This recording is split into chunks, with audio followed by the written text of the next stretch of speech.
Buddy, that's an awesome job. You did a great job of introing for the kids. Guys, give Buddy a big hand for doing the intro today, guys. He was all nervous about it, and I think he did a great job. Well, we are continuing our series, Focus. And our series is talking about faith, and it is believing in things even though we can't see it, but knowing that we can see it. So, it's Christmas in July, guys. Last week, we busted out the surprise, and she had Christmas decorations everywhere. So this week, your challenge is break out the Christmas decorations. We want to see you guys in your Christmas gear. Sweaters, hats, break out the cool light earrings and light necklaces. But let's see those Christmas stuff. I know it's hot, and you're like, come on, Pastor Joe, really? But just imagine how awesome Christmas is going to be this year. Our Bible verse for today comes from Ephesians 2:8, and it goes, "For it is by grace that you have been saved through faith, and it is not from yourself, it is a gift from God." Let's do that one more time. It goes, "For it is by grace you have been saved, and by faith, through nothing of yourself, it is a gift from God." Ephesians 2:8. Guys, hang tight for today's story. We look forward to it. Don't forget to post those Christmas pictures. We'll get some Christmas pictures of Buddy up there too. Check out the Kids Church Facebook page this week, and we'll look forward to seeing you guys next week. Bye, guys.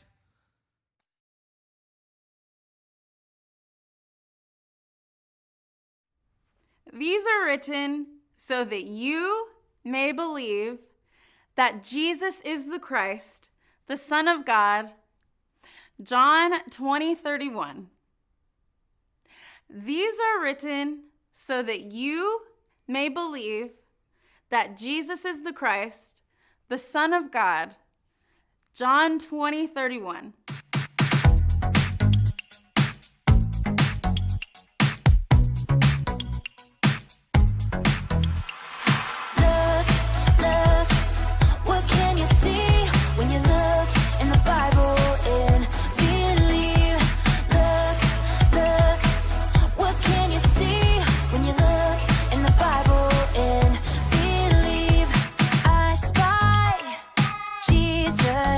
He's the best friend.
everybody!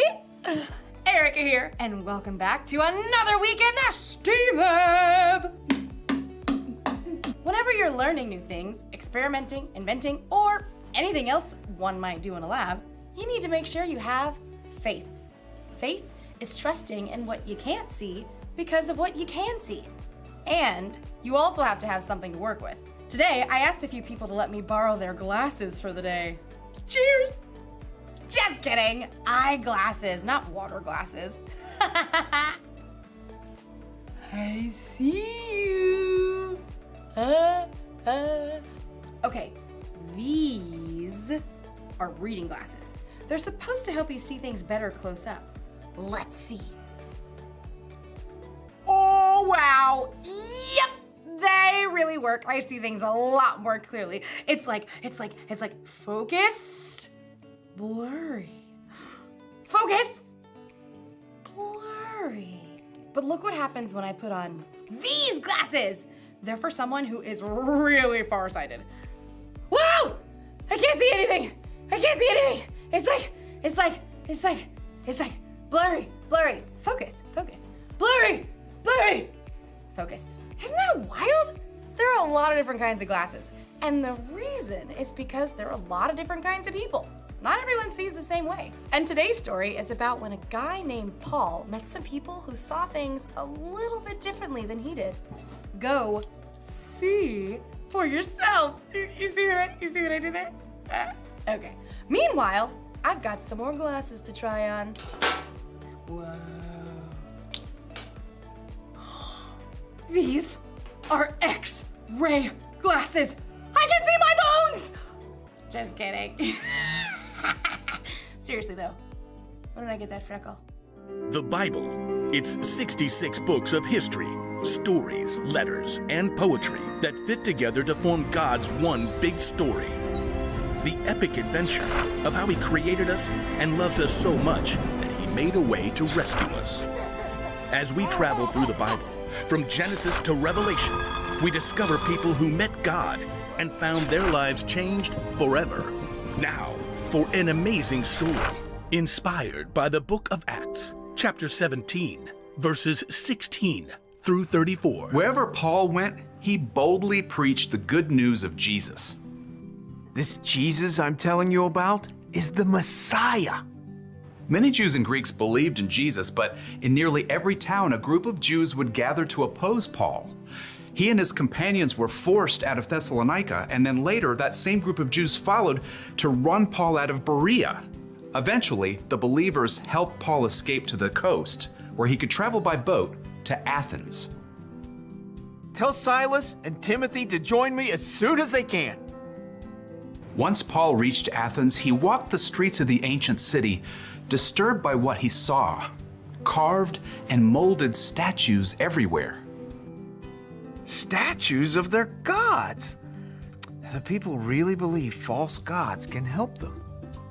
In fact, the Athenians believed in around 30,000 false gods. Yeah, they believed these gods were in charge of everything from sports to sleep to doors and cleanliness. A god of grapes. Okay. While Paul waited for his friends, he visited the Jewish synagogue to tell Jews and Greeks alike about Jesus. And in the marketplace, he spoke to anybody who would listen. You have to hear about Jesus. He was killed, but he came back to life. Paul's words stirred up a group of Athenian thinkers. These men felt that they could achieve perfection through knowledge and wisdom. Can you explain what this fellow is chattering about? He seems to be telling us about gods we've never heard of. We shall take this Paul to a meeting of the Areopagus. There, we shall reason it out. Set high on an outcropping of rock, the Areopagus was the high court of Athens. And from this viewpoint, Paul could see all of Athens spread out below him. Closer at hand, the gathered Epicureans and Stoics studied Paul. What is this new teaching you're giving us? You have some strange ideas we've never heard before. We would like to know what they mean. Paul took a deep breath. These people treated new ideas like playthings, so he wanted to connect the story of Jesus with something they already knew. People of Athens, I see that you are very religious in every way. We are aware of this. Please proceed. Paul recalled a small carved altar he had discovered while exploring the city. As I walked around, I looked carefully at the things you worship. I even found an altar with "To an Unknown God" written on it. Now, I'm going to tell you about this unknown God. Paul explained to them that the true God created the entire world and everything in it. He created each individual person with a purpose and an adventure to live. He did it so that people would seek him and find him, even though he is not far from any of us. Preposterous. Continue. Paul knew that these Athenians might listen to the words of their own writers that might actually reflect something of who God is. In him we live and move and exist. As some of your own poets have also said, we are his children. An interesting point. Paul told them that people are God's children. God is alive and real, not some carved statue or molded from gold. And now by sending Jesus, God was telling everyone everywhere to turn away from the bad things they've done and to follow him. God has proved this to everyone by raising Jesus from the dead. Preposterous. Fascinating. More like fantasy. Get this joker out of here. No. This is new, fresh.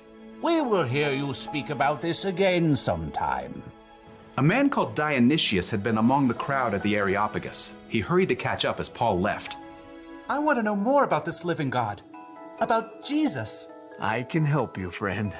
So Paul continued to spread the good news and love of Jesus, and after a short time, Dionysius became a follower of Jesus, as well as a woman named Damaris, and several others. I know it's a banana, but it just looks like a blurry yellow blob. Whoa! It's hard to focus when you can't see clearly, but I think it's important to try and see things from another person's point of view, like Paul and the people in Athens.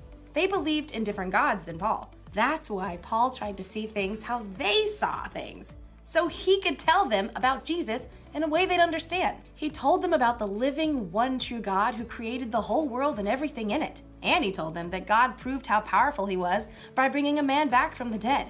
That man was God's son, Jesus. Many of the people from Athens had never heard of anything like that before.